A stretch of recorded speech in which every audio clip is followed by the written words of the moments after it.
you get actors, you use cinema, you write scenes. Of course, you're trying to convey the story in an honest way. You try to pack it with as many facts as you possibly can. Of course, you're going to have to, put it through your lens, consolidate some ideas, and simplify to make it work in a movie narrative format. But you can create a sort of pathway of empathy and understanding for an audience that kind of engages the nervous system along with the mind and the heart.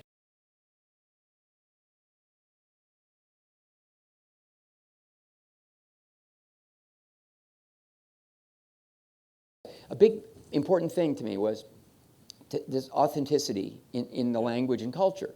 And I felt that's what could, in a lot of ways, make the movie fresh. I thought it was incumbent upon me and us to achieve that. I also just thought it was better storytelling today, where audiences really do discern the difference. Yeah. And again, I wanted the actors to have confidence in the scenes and the choices that they were making.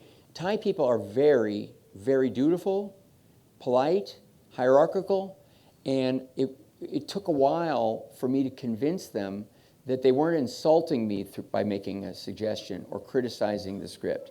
That we needed to be thorough and be authentic.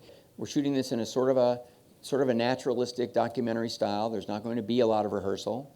This needs to feel like, if this showed up in Thai cinemas, you'd accept it as a Thai movie.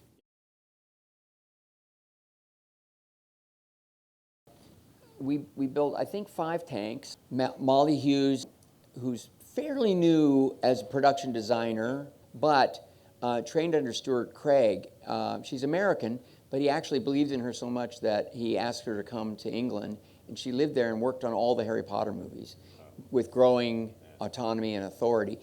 We met with the divers, we got the schematics of the caves, and went through it with the real Rick Stanton and Jason Mallinson, and started going through those schematics and saying, what were the most dangerous sections? But when I started seeing the models for them, I thought we were going to have more camera access and we would be able to take the walls out.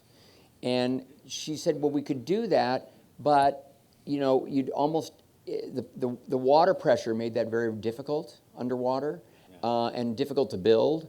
And we didn't have the time or the money to really do that. So we did put in a few places, like almost little slits, where you could get a camera in. But for the most part, Simon Christides just would swim along and with them in those tight spaces. And the divers became so adept that they began to be able to operate a Mini themselves. And we would call it a selfie pass. And they would literally, pull themselves along the line and hold the camera out here. The actors or the pro divers? The actors, so yeah. Like Colin Farrell and they did it all. At a certain point, once they had trained during our couple of weeks of rehearsal, Vigo came to me and said, I can't speak for the other guys, but I can speak for myself. Now that I've learned how to do this is as much a part of the character as the accent. Mm-hmm. And I don't, frankly, it's safe. We have great safety protocols.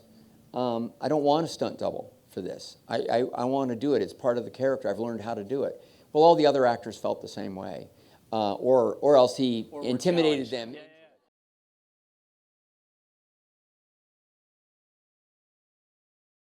I would say that the big challenge editorially was differentiating the dives.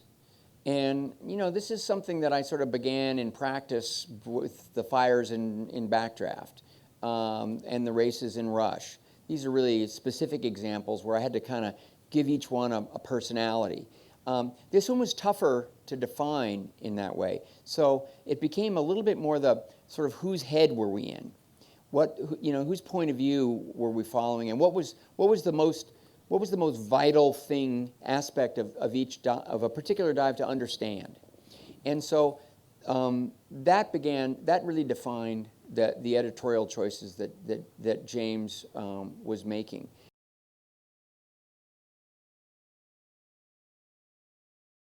I was really grateful to have had my documentary experience as I went into 13 Lives, because I was able to go at it with a kind of a confidence, an appreciation for why I liked the news and documentary footage in certain circumstances, why I liked what I was seeing.